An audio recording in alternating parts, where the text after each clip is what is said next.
Salut, salut! Bonjour tout le monde, j'espère que vous allez bien.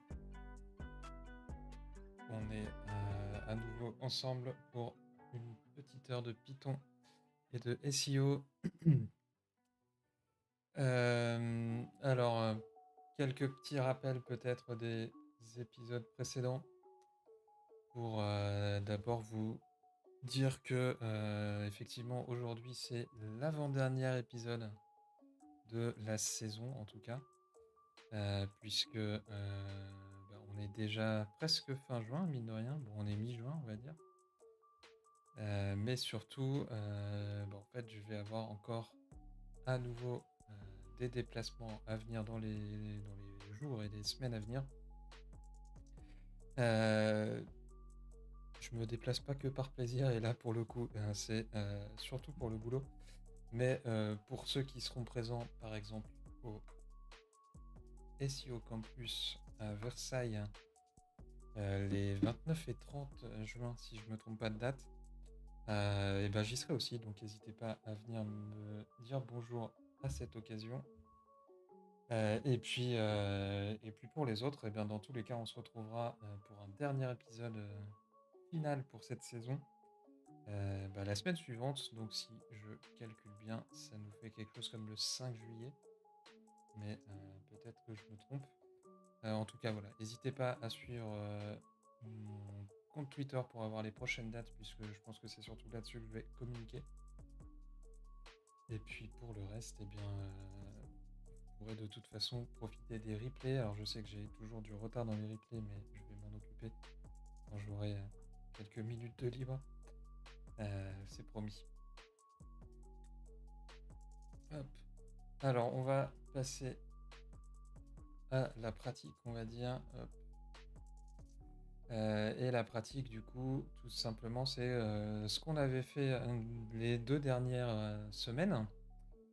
Hem et donc pour rappel, on s'était intéressé à Django. Django qui est un framework de, de création d'applications web, donc de sites, on va dire, en Python. Ce qui est utilisé à la fois pour faire purement et simplement des sites, mais également, souvent, utilisé comme back-end pour des API par exemple, ou ce genre de choses-là. Voilà, il y a plein de choses que j'ai racontées dans un épisode d'il y a déjà quelques semaines. Mais l'idée ensemble, c'est, à la fois de prendre cet outil en main et puis de construire quelques petits outils SEO utiles, heu, que je diffuserai ensuite sur, le GitLab de ce stream pour que vous puissiez les utiliser facilement. Hem, du coup, pour rappel des épisodes précédents, hop, donc on s'est créé une application, dans laquelle on a fait 3 choses. Alors, la première chose qu'on a fait, c'est, suivre tout simplement le tutoriel officiel de Django qui nous fait construire une petite application pour, gérer des sondages et qui nous montre en fait, la plupart des grands principes de Django. Ensuite, on a fait, une deuxième application, plus orientée SEO, donc Slugs ici, qui nous sert à, prendre des chaînes de caractères, donc par exemple des titres d'articles, et les transformer en slug pour une URL. On va se replonger un peu plus sur cette application-là juste après. Et puis la semaine dernière, on a fait une troisième application qu'on a appelée Keywords, heu, qui prend tout simplement en compte, une URL. Alors ici, on a une page de Wikipédia et puis, un XPath éventuel, et qui va nous extraire, les top mots-clés de cette URL en utilisant un algo qui s'appelle Rake, dont on a parlé du coup la semaine dernière, donc vous irez voir le replay pour ceux qui n'étaient pas là. Hem et donc voilà, l'idée c'était d'avoir, plusieurs options et d'aller, extraire du contenu d'une URL tierce pour l'afficher ensuite dans notre, propre interface. Hem, aujourd'hui, je voulais me replonger sur, Slugs, Donc pour rappel, on a simplement fait un grand champ texte area dans lequel on est censé mettre une liste d'items à slugifier, on va dire. Et puis l'outil nous renvoie un CSV. Donc typiquement, on va pas se casser la tête, je vais prendre ces termes-là. Hop, j'en prends quelques-uns pour débuter. Si je submit, je télécharge un petit CSV. Et en gros, pour chaque chaîne de caractères que j'ai envoyée, alors on va regarder les dernières, ce sera plus facile. Chaque chaîne de caractères avec des caractères spéciaux, etc. J'ai la même chose, mais slugifié, c'est-à-dire utilisable dans une URL sans risque. Et ça marche relativement bien. Alors, je vais essayer de le faire planter pour vous montrer pourquoi je veux me replonger sur ce truc-là. Donc là, on va prendre toute la liste. Si j'y arrive, alors il y en a peut-être beaucoup. Pardon, c'est de l'autre côté. Hop.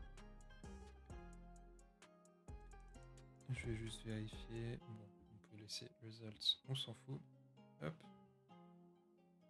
Et bon, bah ça marche aussi. Certainement parce que je suis en local. Donc il arrive à traiter 6000 items, ce qui est quand même plutôt pas mal. Alors, pour se rassurer, on va se dire que c'est des petits traitements, puisque tout ça c'est juste du traitement en local de chaîne de caractères.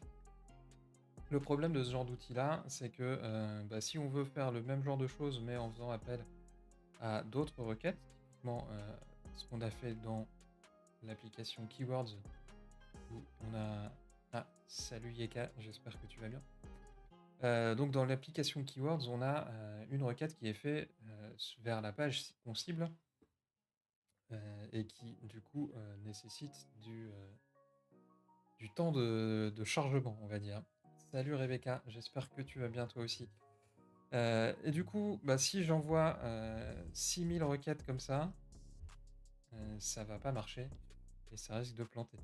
L'idée aujourd'hui, c'est d'essayer de trouver des solutions pour transformer notre application de manière à ce que on puisse lancer des tâches et ne pas trop se soucier du fait que soit on va avoir des gros fichiers CSV à traiter, soit on va avoir besoin de faire ce qu'on appelle de l'asynchrone.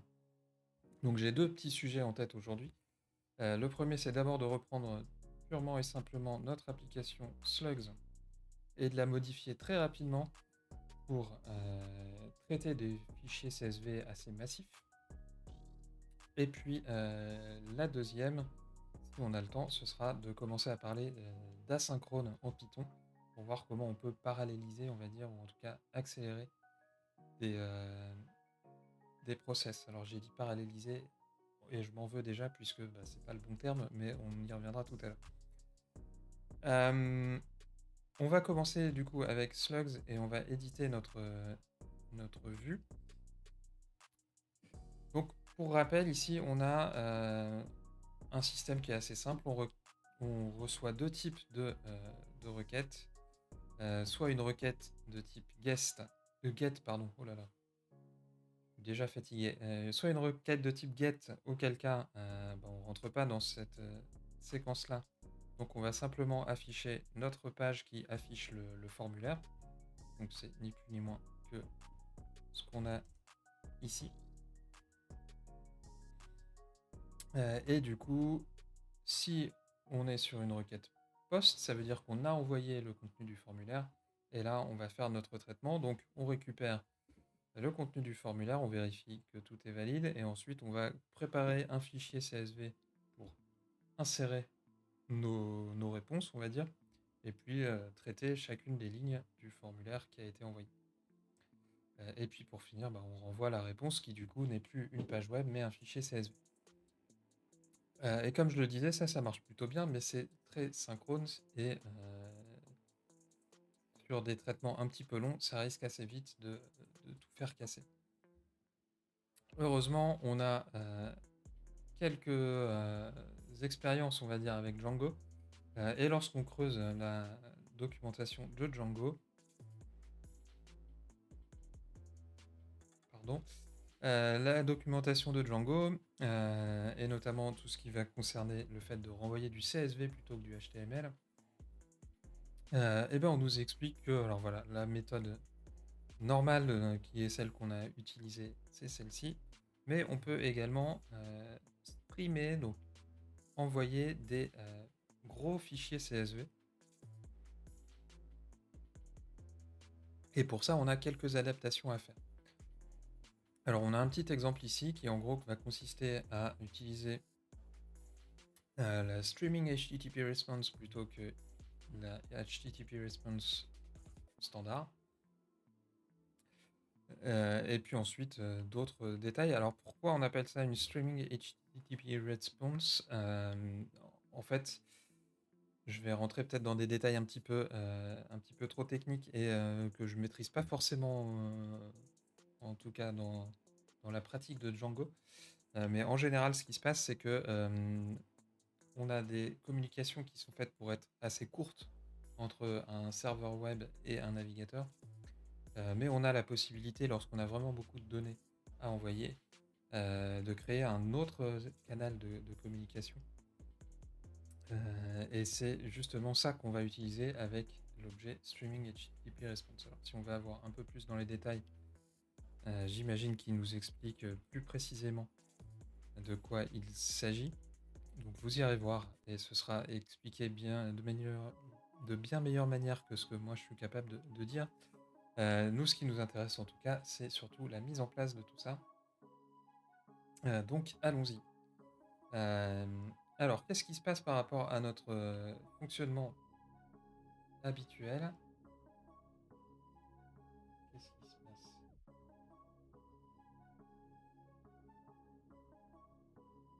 Ah, je vais devoir vous laisser quelques secondes. Je reviens dans...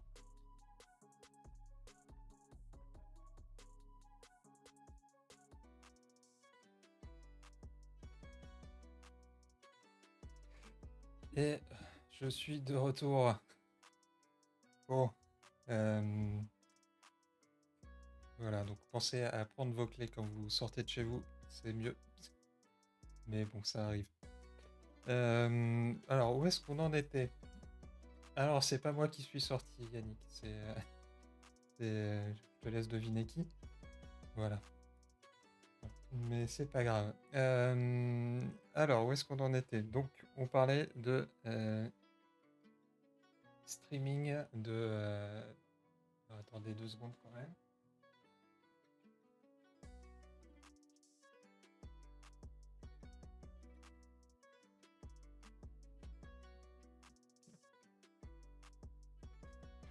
C'est bon. Alors, on parlait de streaming et du coup, effectivement, la différence entre notre fonction actuelle qui ressemble à ça et ce qu'on a ici, au-delà du fait qu'on n'utilise pas le même type de réponse HTTP. Alors oui, ça aurait été très drôle que je me sois enfermé dehors en plein stream, mais du coup, je pense que j'aurais mis fin au stream. Bref. Donc on n'utilise pas le même type de réponse HTTP.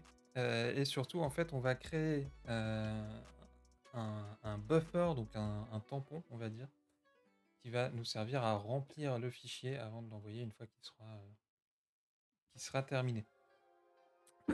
Concrètement, il n'y a pas énormément d'adaptations à faire par rapport à notre code actuel, mais on va passer à la pratique, ce sera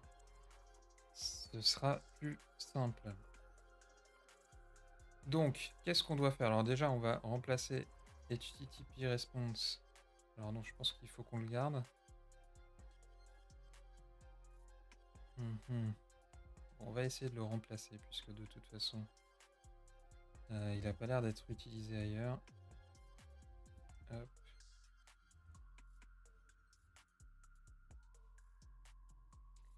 Déjà ça. Alors ensuite, il faut qu'on crée du coup une classe un peu bidon, on va dire, qui va tout simplement,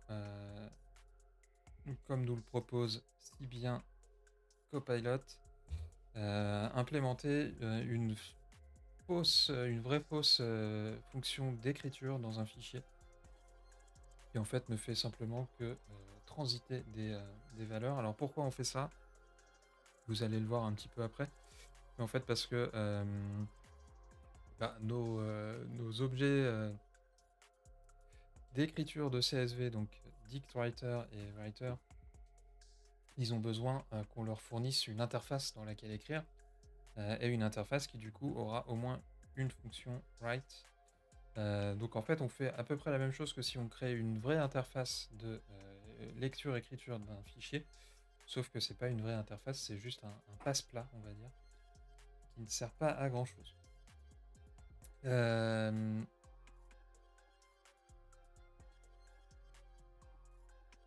Ensuite, donc la préparation du nom de fichier, tout ça on peut le laisser de la même manière. Par contre, on va modifier un petit peu notre manière de faire les choses. Donc en fait, plutôt que de préparer la réponse auparavant, on va se mettre à créer une liste de choses qu'on veut mettre dans notre réponse. Et vous allez voir que si on a le temps de parler d'asynchronisme par la suite, c'est quelque chose qu'on va voir un petit peu plus souvent. Donc en gros, on va retourner directement une réponse HTTP. Alors, pour l'instant, ça, je vais le laisser vide. Je vais reprendre le content type égale CSV, et puis je vais reprendre également les headers. Voilà. Donc en gros, ce que j'ai fait là, tout simplement, c'est reprendre ces deux lignes qui sont ici et les réécrire d'une manière différente, un petit peu plus bas dans mon fichier. Je vérifie qu'il n'y ait pas de différence. A priori, c'est bon. Donc ça, je peux tout simplement le supprimer. Et puis du coup, maintenant, je vais devoir modifier mon DictWriter ici, puisque au lieu d'écrire dans une réponse qui du coup à ce stade n'existe plus, il va devoir écrire dans un objet echo. Donc c'est la seule chose qu'on va changer à ce stade-là. Et du coup, ça va être simplement une interface pour dire à quel endroit tu dois écrire. On va garder cette ligne-là qui du coup sert à récupérer la liste des labels. Mais par contre, on va là aussi présenter notre boucle de manière un petit peu différente. Et on va la repasser ici. Alors, ça n'a aucun sens ce que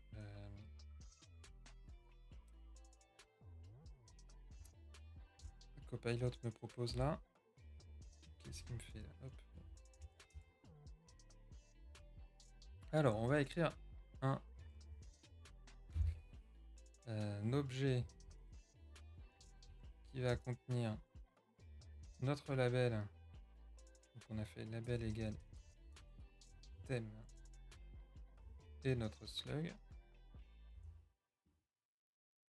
Sachant que le slug, en fait, on peut directement le remplacer par ça. Hop.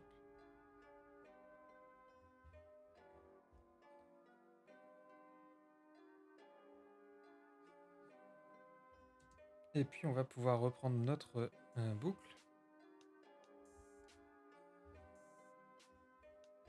Voilà. Donc en gros, si vous vous rappelez un petit peu de ce qu'on a évoqué dans des épisodes précédents sur les compréhensions de list, ou list comprehension en anglais, on lui dit prends la même boucle que ce qu'on a ici, et pour chaque item, exécute ce code-là, c'est-à-dire écrit dans mon fichier echo ici présent, la ligne qui contient le label item et le résultat.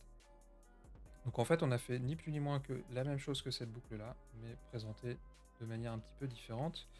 On a gagné une ligne au passage, et surtout, on a transformé notre réponse HTTP en une réponse streamée. Je sauvegarde. Normalement, tout est bon. On va vérifier que ça marche toujours. Je vais vérifier que mon serveur est toujours là. Oui, c'est bon. Et donc si je renvoie la même liste que tout à l'heure, j'ai bien mes résultats. Je vérifie que j'ai bien mes 6000 résultats qui sont là. Ça a bien fonctionné. Voilà, donc ça c'est une première étape qui, on l'a vu, est pas forcément très très compliquée pour nous permettre de passer de petites listes d'items à traiter à des listes déjà un petit peu plus importantes. En réalité, ça reste quand même relativement limité et ça va surtout être adapté lorsque vous envoyez des gros volumes de données, mais sans énormément de calcul. Par exemple, des exports de bases de données ou ce genre de choses-là. Mais ce sera moins adapté si vous souhaitez faire des traitements un peu plus longs ou bien des requêtes, par exemple, vers d'autres API, d'autres serveurs, etc. etc. Mais ça reste une première étape qui ne mange pas de pain, on va dire. Donc on est déjà content d'avoir fait ça. Maintenant, pour aller plus loin, on va devoir faire appel à de l'asynchronisme. Alors, on n'en a pas parlé, il me semble, jusqu'à maintenant sur cette chaîne. Grosso modo, alors on peut l'afficher en français, ce sera bien. Grosso modo, il y a deux manières en informatique de faire en sorte que nos scripts aillent plus vite. La première philosophie dont on va pas beaucoup parler aujourd'hui, c'est le parallélisme, c'est-à-dire qu'au lieu de faire toutes les choses les unes à la suite des autres, bah, j'essaie d'en faire certaines en parallèle. Et puis il y a l'asynchronisme, pardon. Donc l'asynchronisme, c'est tout simplement que au lieu d'attendre le résultat d'un traitement, je peux lancer d'ores et déjà d'autres traitements en parallèle. C'est un petit peu similaire, mais en réalité, ça marche pas tout à fait de la même manière. Je pense que c'est ce que nous explique un petit peu la doc de Python ici. En tout cas, Python nativement est capable de faire de l'asynchronisme avec une librairie qui fait partie du noyau de Python qui s'appelle async.io, qui en fait nous fournit les éléments de base pour transformer des choses qui sont plutôt statiques en des éléments un peu plus asynchrones. Donc on voit qu'il y a pas mal de petits exemples. Ce que je vous propose, c'est qu'on se fasse nous-mêmes un petit exemple. Alors, du coup, on va pouvoir fermer ça parce qu'on n'en aura pas besoin, je pense, pour la suite.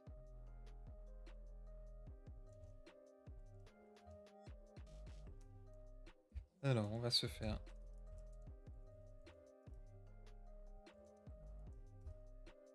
un nouveau projet.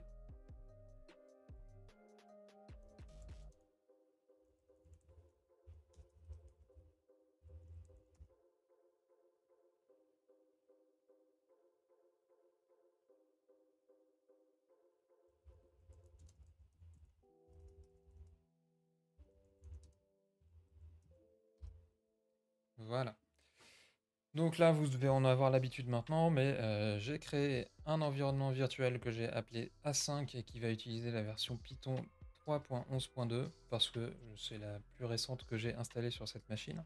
Et puis ensuite, j'ai simplement dit à pyenv, quand tu es dans le répertoire stream/a5, la version de Python que tu dois utiliser, c'est celle-ci. Pour l'instant, il n'y a rien de plus dans mon répertoire.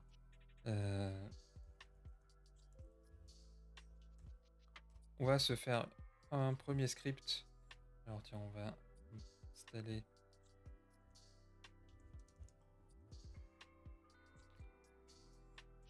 request HTML.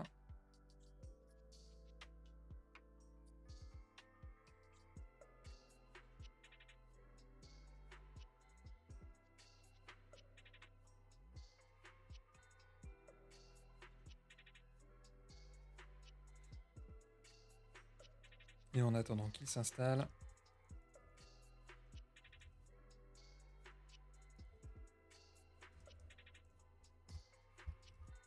on va se faire une petite structure de fichier.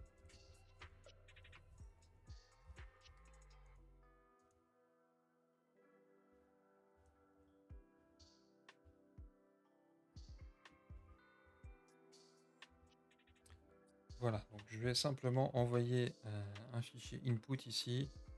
Je vais pas détailler, mais on va envoyer une liste d'URL. Et puis on va ensuite essayer de récupérer par exemple les titles de ces URL là. Je pense que ça peut être pas mal. De manière synchrone.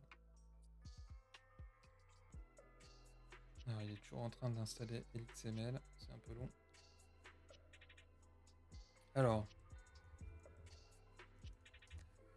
Request HTML, moi c'est une librairie que j'aime bien parce que déjà elle est basée sur Request qui est un petit peu la librairie de référence pour faire des requêtes HTTP en Python.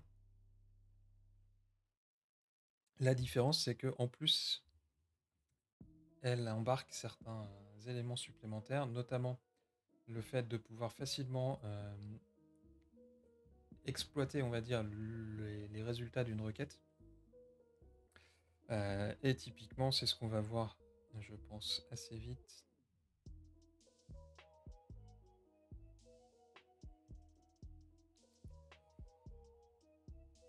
Voilà, on peut utiliser par exemple du XPath pour récupérer n'importe quel XPath qui va nous intéresser. Donc nous, ce qu'on va faire, c'est tout simplement créer une session.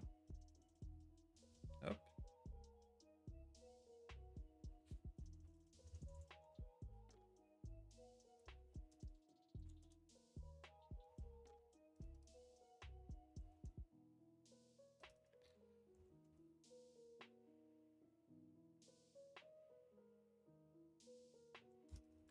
Ça me plaît pas de faire comme ça.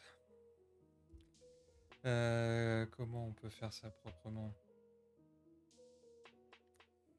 Peut-être tout simplement...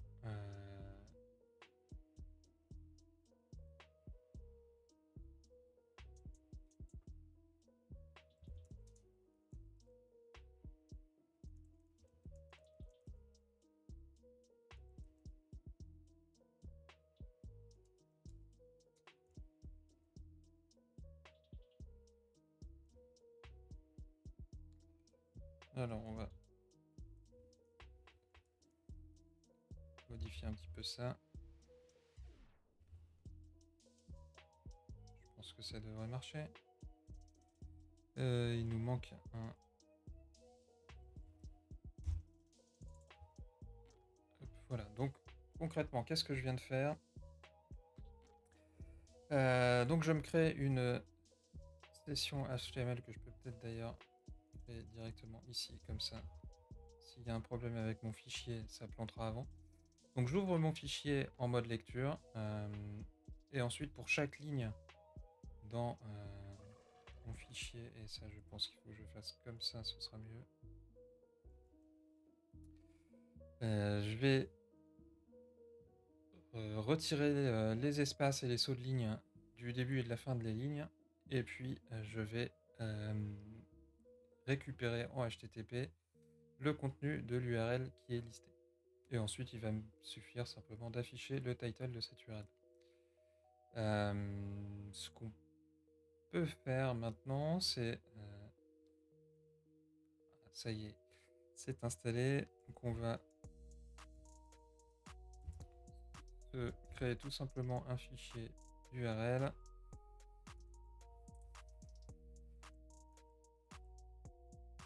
Alors, je vais peut-être pas aller taper Google parce que je vais me faire bannir mon IP. Allez, on va aller sur Databull parce que c'est chez moi. Qu'est-ce qu'on peut faire d'autre? Il va y avoir une page contact.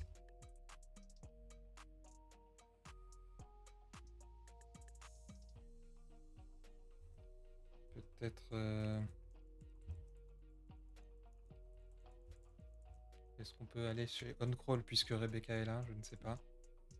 Allez, on va déjà se contenter de ça. Et du coup, si je lance mon fichier 5 avec cette liste d'URL, c'est allé plutôt vite, mais voilà, j'ai du coup mes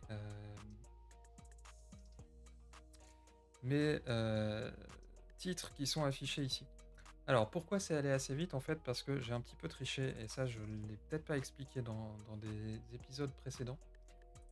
Mais grosso modo, ici, j'ai créé une session. Donc alors les sessions avec, Request HTML, c'est un des intérêts de cette librairie-là par rapport à Request, c'est que, il y a une continuité, en fait, dans la connexion vers un serveur, lorsqu'on crée une session. En gros, l'idée, c'est que, on crée une connexion, au premier serveur qu'on trouve dans notre liste d'URL, qui est ici. Donc ici, sur databull.com, on crée une connexion. Et en fait, tant qu'on reste sur ce serveur-là, bah, on va rester sur la même connexion, ce qui va faire qu'on n'a plus besoin, pour ceux qui s'intéressent aux, analyses des temps de chargement des pages, par exemple, on n'a plus besoin d'aller récupérer, heu, les infos dans les DNS, on n'a plus besoin de vérifier le certificat SSL et ce genre de choses. Alors qu'avec la version standard de Request, on n'aurait pas cette session-là. Alors il y a peut-être maintenant des sessions, mais je ne sais plus. Donc je vais éviter de trop me pencher sur la question. Par contre, dans mon fichier d'URL, si j'ajoute plus de sites, alors je sais pas ce que je peux trouver comme idée de site, mais tiens, on va aller regarder sur Django. Hop, Django. On a ici Read the Docs.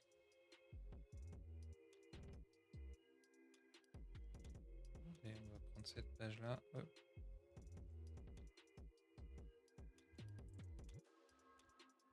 Hop, voilà. Donc là, j'ai 1, 2, 3, 4, 5 sites différents. Et si je relance mon script, on va voir que ça prend un petit peu plus de temps quand même. Voilà. Même si c'est quand même relativement rapide. On peut faire encore plus rapide. Alors, pour s'en donner le cœur net, on va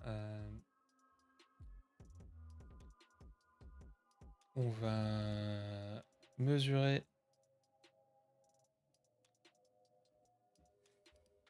le temps d'exécution de notre fonction. Et pour ça, il y a plusieurs choses qu'on peut faire, mais il y a notamment une interface que moi j'aime bien parce que c'est assez standard, c'est Timeit.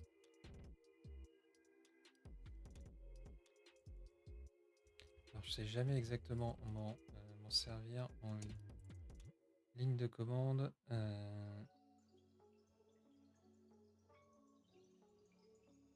Comment je fais déjà pour lancer un fichier? Je vais aller regarder la doc.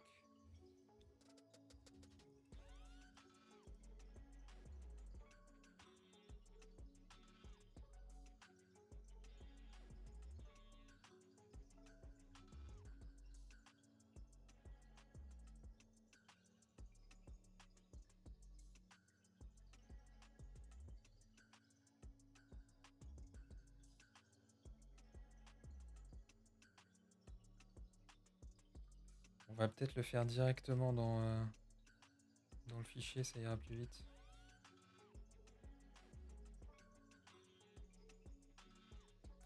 Alors sinon, il y a une autre méthode.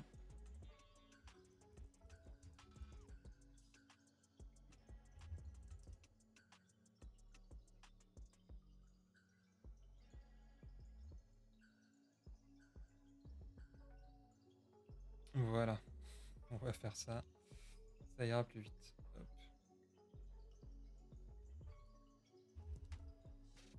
Donc, on a besoin d'importer le temps.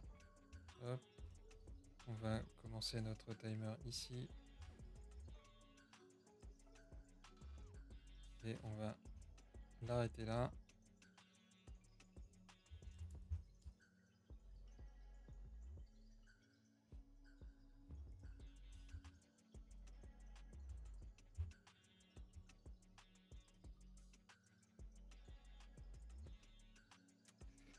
Donc la version de base de notre outil, il lui faut 1,6 secondes pour récupérer toutes nos infos. Alors on n'a pas énormément d'URL, donc ça va relativement vite. Mais on va voir qu'on peut quand même améliorer les choses. Et pour ça, il va falloir qu'on transforme un petit peu notre code. Alors, déjà, au lieu d'utiliser une HTML session, on peut utiliser une async HTML session. On va aussi avoir besoin d'importer async.io. Et puis, on va devoir transformer un petit peu notre fonction main ici.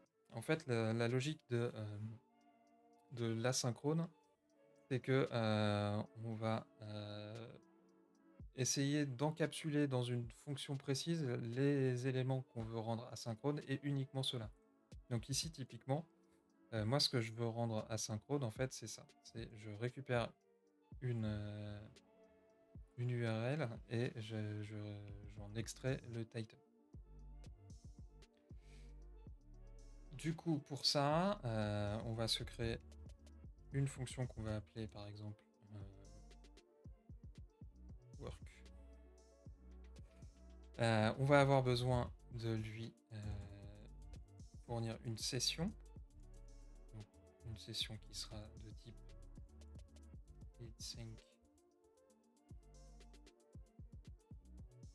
Voilà.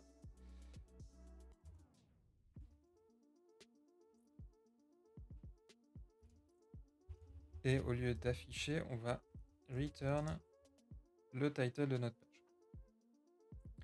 page. Ce qui va être un petit peu différent également, c'est que au lieu de directement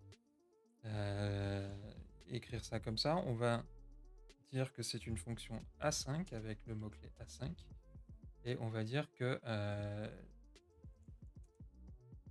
la requête, elle attend que la session lui envoie les infos. Je pense qu'avec ça, on est déjà pas mal.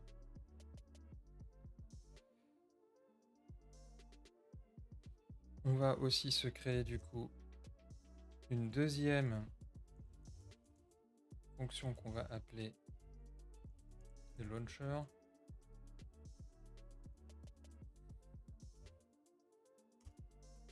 Et en fait, cette fonction-là, elle va tout simplement nous servir à voilà, créer la session HTML, créer la liste des tâches qu'on veut envoyer, et puis retourner la liste en rassemblant les résultats. Alors, je pense que Copilot a pas fait de bêtises et ça m'a l'air très bien. On va laisser ça comme ça, on va voir si ça fonctionne. Et du coup, on va également modifier notre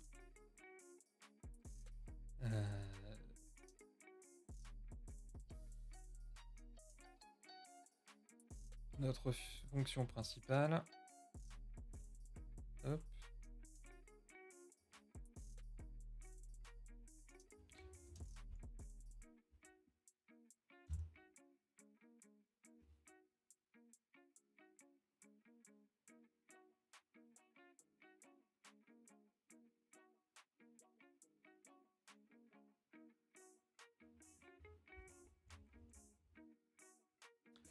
Alors, je rajoute juste un url.strip ici pour éviter qu'on ait des sauts de ligne qui s'installent.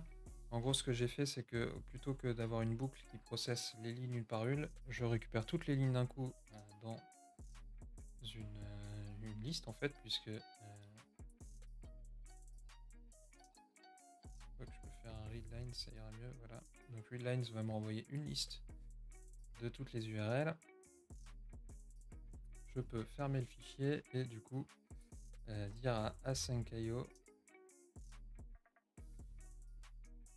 de lancer du coup tout ça.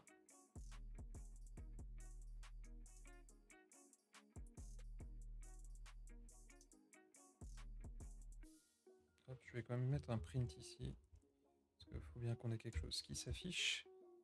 Hop, voilà.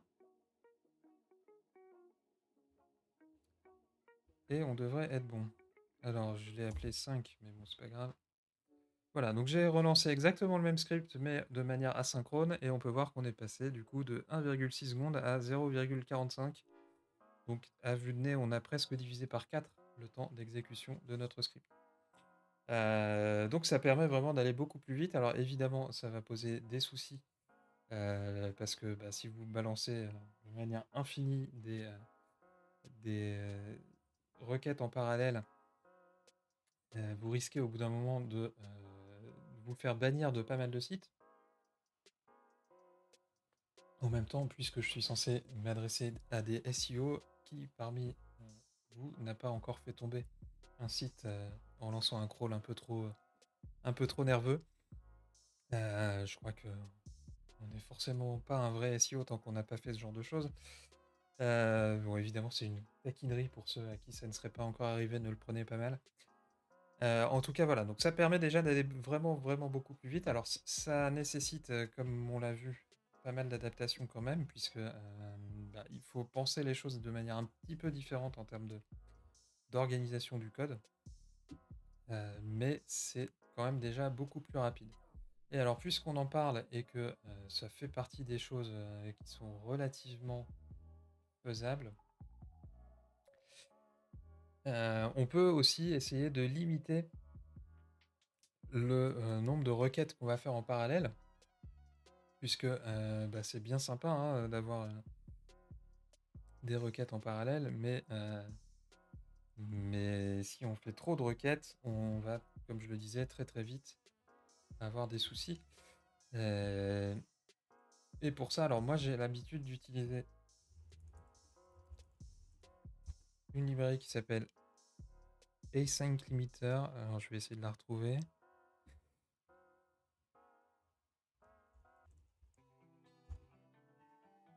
Voilà, c'est IO Limiter. IO Limiter.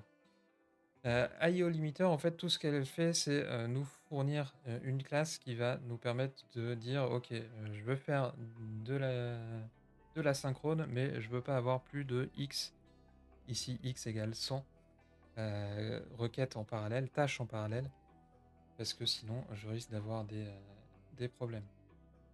Donc c'est assez simple, on va installer la librairie supplémentaire. Voilà. On va importer du coup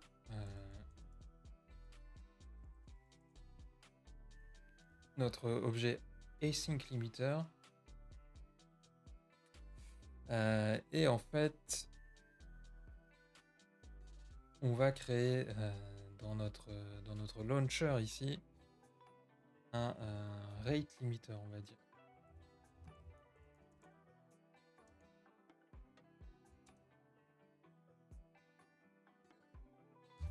Alors, on va lui dire que tiens, je ne veux que 2 requêtes par seconde, histoire que ce soit vraiment visible.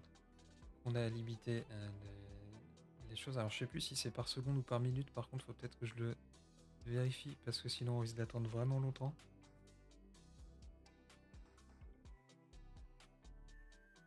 Ah, c'est par minute. Alors, par contre, de mémoire, il y a une astuce de...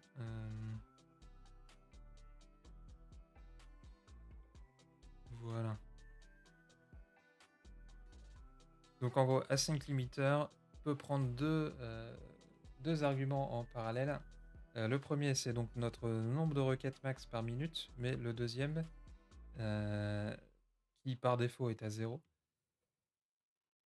il nous permet de dire, ok, tu as le droit quand même de revenir tester toutes les, ici, 1,5 secondes.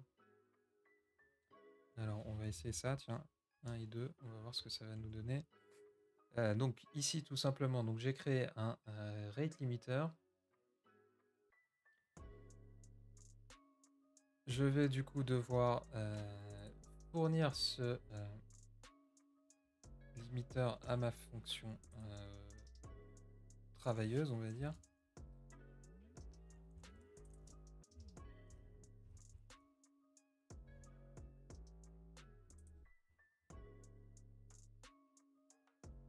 Et du coup, alors ici, on va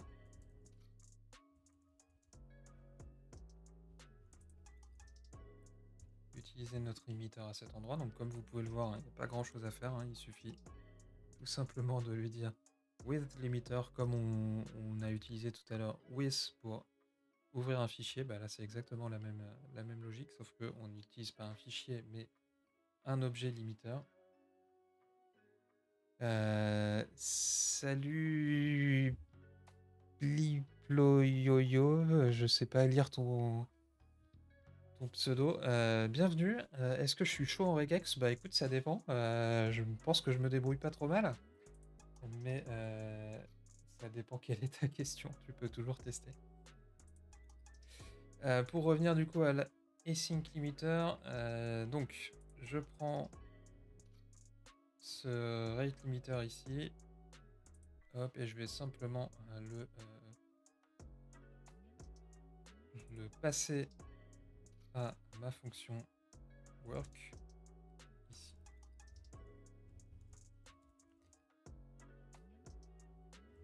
Hop. Qu'est-ce que ça nous donne du coup? Donc on était à 1,6 secondes puis 0,4 secondes avec un rate limiter. Qu'est-ce que ça donne? Alors on peut voir que c'est beaucoup plus lent parce que du coup je ne fais a priori que une requête toutes les 2 secondes si je me rappelle bien.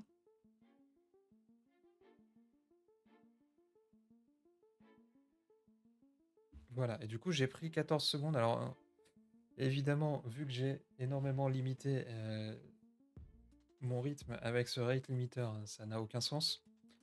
Dans une vraie utilisation, on aurait un rate limit peut-être plutôt à de l'ordre de 100 ou 200 requêtes par minute, ce qui me paraît quand même beaucoup plus raisonnable.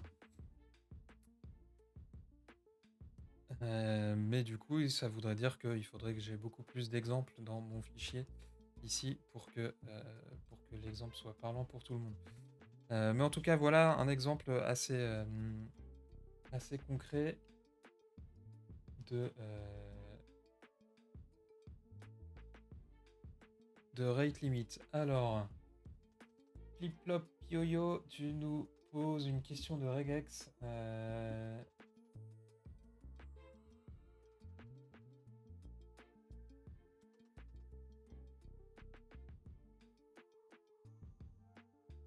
Alors, si tu veux, il y a un site qui peut peut-être t'aider. Il faut que je le retrouve, mais je crois que c'est Regex Doctor.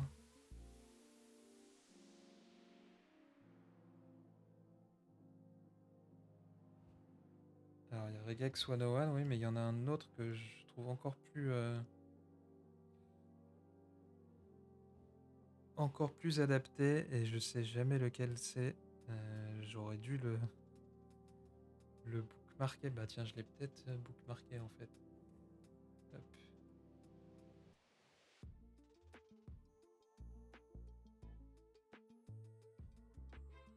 J'ai pas l'impression. Mais oui, en tout cas, il y a probablement plus de chances qu'un outil comme ça soit capable de t'expliquer en détail ce que fait ta regex et ce qui se passe. Là, à première vue, donc tu cherches des mots qui ont 1 ou 2 caractères.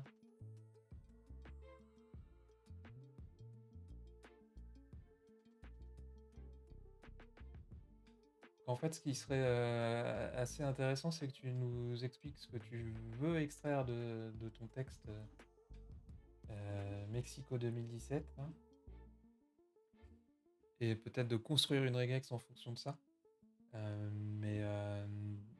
Mais là, partir de l'inverse, c'est un petit peu compliqué. Voilà. Quoi qu'il en soit, donc pour revenir à notre Python, donc voilà, on a vu un petit aperçu de l'asynchronisme et puis de comment on peut aller un petit peu au-delà des bases, on va dire. Il y a également, alors malheureusement on va pas avoir le temps pour ce soir, mais il y a également des choses à avoir en tête lorsque vous allez vouloir faire de l'écriture dans des fichiers, par exemple, de manière asynchrone, parce que par défaut, ça se fait pas de manière synchrone, et donc si vous lancez plusieurs tâches qui veulent accéder au même fichier en même temps, vous allez avoir des problèmes. Donc bien aussi avoir ça en tête, c'est que, il y a des éléments qui vont pouvoir vous aider. Typiquement, si je pense à, un usage qu'on a l'habitude d'avoir en SEO qui est, le CSV, et ben il y a une librairie Python qui s'appelle IOCSV, que j'aime bien également, qui permet tout simplement, de créer, des, objets qui vont nous permettre de d'écrire de manière faussement asynchrone dans des fichiers, le faire avec les mêmes interfaces que, les reader, writer et reader et dict writer de CSV. Alors vous irez voir, cette librairie-là, mais quand je dis que c'est faussement asynchrone, c'est qu'en fait, c'est pas possible de faire de l'écriture dans des fichiers de manière asynchrone dans la plupart des systèmes d'exploitation parce qu'ils sont pas prévus pour ça. Donc on est plutôt sur des systèmes de tampons qui vont, gérer en fait le flux d'arrivée, d'entrée, et permettre de d'écrire de manière quasi simultanée dans le fichier cible. Voilà, donc ce qu'on essaiera de faire du coup la prochaine fois, c'est-à-dire, bah, dans 3 semaines malheureusement, donc je vais vérifier la date histoire de pas dire de bêtises. Hop, mais oui, on sera bien le 5 juillet. Donc ce qu'on essaiera de faire le 5 juillet, c'est d'utiliser ces notions d'asynchronisme pour, améliorer nos applications Django et faire en sorte que, bah, lorsqu'on a du coup des traitements longs et des gros volumes de données à renvoyer à notre utilisateur, on puisse le faire, à la fois sans faire planter notre serveur et sans bloquer la navigation de notre internaute. Donc on verra ce qu'on a le temps de faire à ce moment-là et puis d'ici là, bah, écoutez, si vous avez des idées, des choses à partager, n'hésitez pas, à me contacter sur les canaux habituels. Moi, je vous souhaite, une bonne fin, d'après-midi, un bon début de soirée. Et puis du coup, je vous dis, à très bientôt et puis, rendez-vous à Versailles pour ceux qui auront la chance d'être au SEO Campus et pour les autres, rendez-vous, sous d'autres auspices. Allez, bonne soirée.